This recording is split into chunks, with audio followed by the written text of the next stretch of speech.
To the north, the Aleutian Islands would be attacked by a second task force of carriers and transports, escorted by cruisers, destroyers, and battleships. The Aleutians' operation had a secondary purpose. It would divert the Americans from the impending attack on Midway, tempting them to send a carrier north. To intercept any US warships dispatched from Pearl Harbor, the Japanese fleet would be redeployed to lie in wait. To the south, the Japanese carrier strike force would approach to within 250 miles of Midway and attack the airfield, hangars, and shore installations.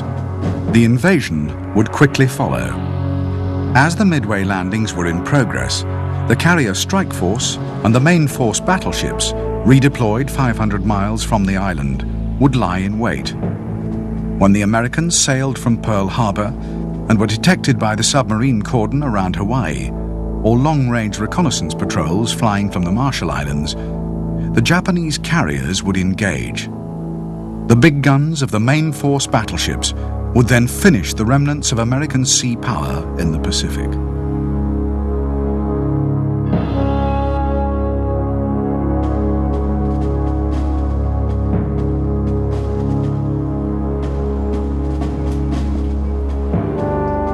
By the spring of 1942, the Japanese Navy Code JN-25 had been partly broken by US naval intelligence. However, the cipher was complex, and many messages still remained difficult to understand. Commander Joseph Rochefort was head of the Naval Communications Intelligence Unit at Pearl Harbor. It was Rochefort who finally succeeded in adding a piece of the cipher jigsaw vital to the Midway operation.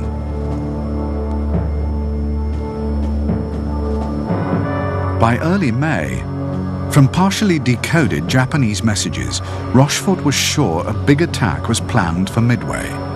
But confirmation was difficult, and other interpretations were possible.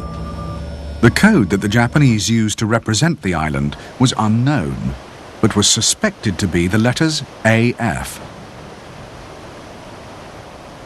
Rochefort designed a simple ruse, which was given the go-ahead by his superiors. Midway has no natural fresh water supply, so Rochefort arranged for the island to send an urgent request for a freshwater tanker. 2 days later, on the 12th of May, an American listening post picked up a Japanese radio message: AF is short of water. It was clear that coded messages referring to an attack on AF meant that Midway was the true objective of Japan's coming operation. Already, the Japanese plan was fatally compromised.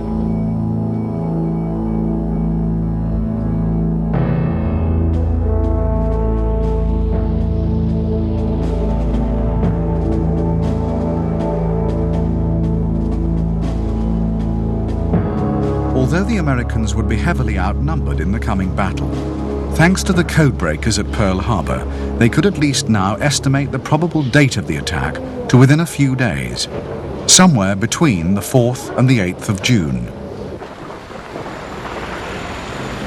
Knowing that the Japanese invasion of the Aleutians was merely a feint, the Pacific Fleet could afford to concentrate its strongest naval force in the Midway area.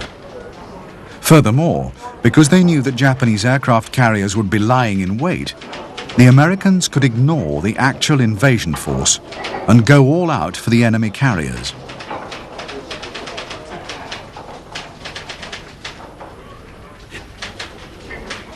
The United States had a precious asset in the island of Midway itself. Dive bombers, torpedo bombers, and even heavy B-17s could be stationed there to attack the Japanese fleet.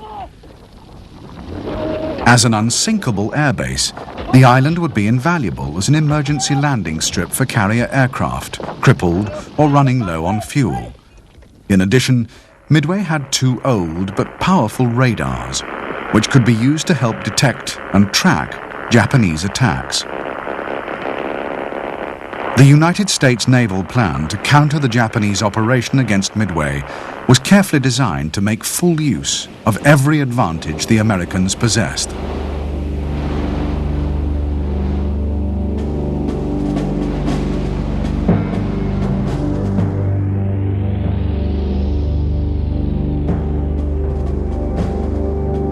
The American defense of Midway would hinge on the ability of two carrier task forces to find and destroy the Japanese fleet.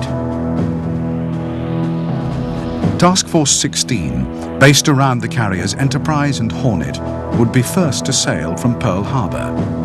Task Force 17, with the carrier Yorktown, would follow 2 days later. The three carriers would rendezvous at Point Luck, 325 miles northeast of Midway. As the Japanese carrier strike force approached the area, the problem for the Americans would be finding it. The radar on American carriers had a range of only 150 miles, and if the carrier's own reconnaissance patrols failed to make contact, then the fleet would have to rely on long-range aircraft based on Midway Island. Midway's reconnaissance Catalinas would fly 700 miles out to sea in search of the Japanese. If the enemy fleet was discovered, then the Catalinas would track it until it was within range of the Midway radar station. Midway radar would then keep the pursuing American carriers fully informed. An all-out attack of land and carrier-based aircraft could then be accurately vectored in to destroy the Japanese strike force.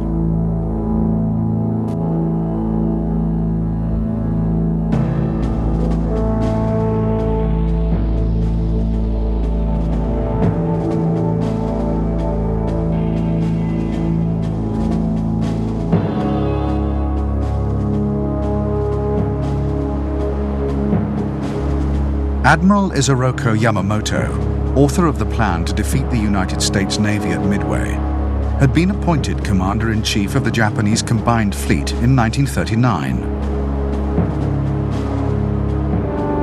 A dynamic and powerful personality, Yamamoto had little regard for the abilities of his superiors, and he was well aware that they were intimidated by his standing and his track record. Yamamoto's devastating success as the mastermind of the Pearl Harbor raid and the Pacific victories which followed gave him almost a free hand in designing and implementing offensive strategies. So determined was Yamamoto to have his own way that he frequently threatened to resign if his plans were not accepted.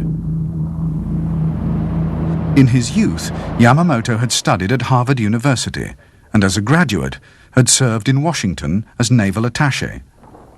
Knowing the United States intimately, Yamamoto greatly feared America's industrial might. Before Pearl Harbor, he had tried to convince his superiors of the risk Japan faced in any lengthy conflict with the United States. However, once he realized that Japan was committed to war, Yamamoto was determined to win it his way. The destruction of the American fleet at Midway would buy Japan much-needed time. Yamamoto's dream was the Kasan Kantai, the great decisive battle which would force the Americans to negotiate a peace. He understood that a fleet engagement was a reckless gamble, but as an inveterate poker and shogi player, he was convinced that the only possibility of victory lay in staking everything on just one card.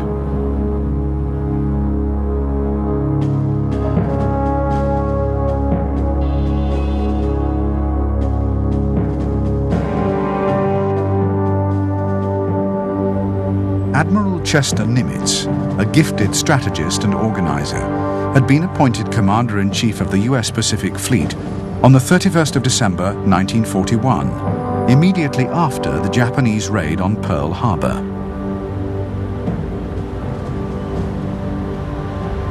Nimitz believed that the Pearl Harbor disaster had not been the result of incompetence, and his subsequent policy of retaining all officers in their posts